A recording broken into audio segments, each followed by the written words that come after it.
Assalamualaikum and hello everyone. This video will begin in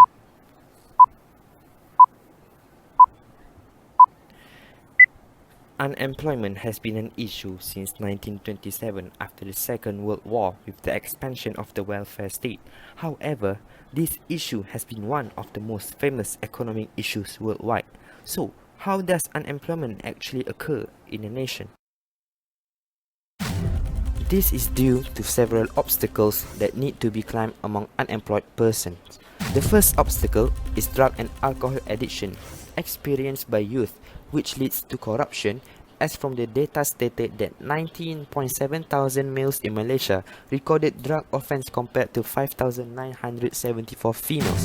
The next one is the lack of marketable skills, such as computer skills, communication skills, and linguistic skills.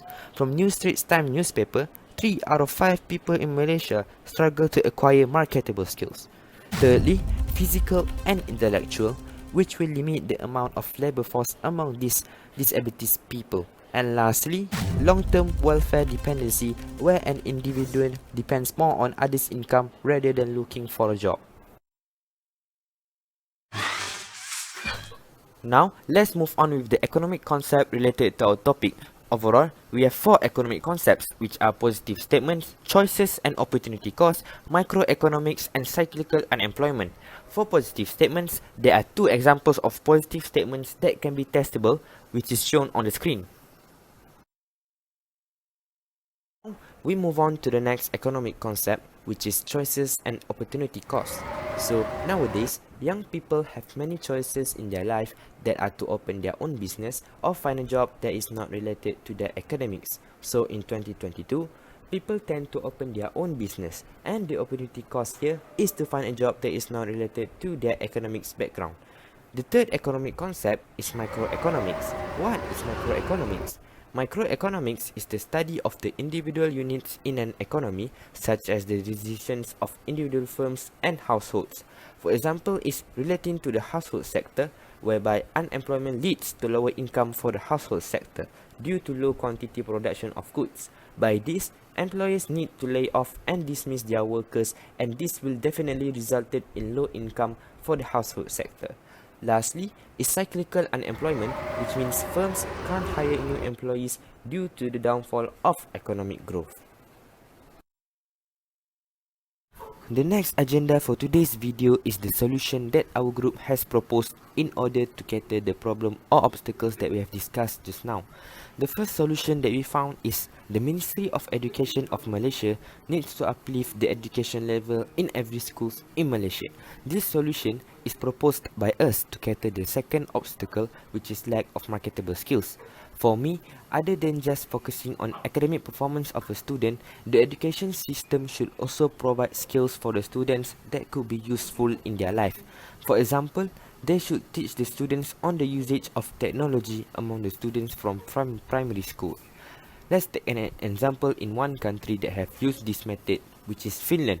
In Finland, they allow their students to learn entrepreneurship and communication skills by letting them sell foods in the cafe to their friends. This kind of activity indirectly improves their communication and entrepreneurship skills. The second solution that we agreed to propose is programs against drug addiction and homelessness to motivate them to find work. One of the program is Serene Retreat. Serene Retreat was established as the drug addiction, alcohol addiction and compulsive behavior treatment center in the region of East and West in Malaysia.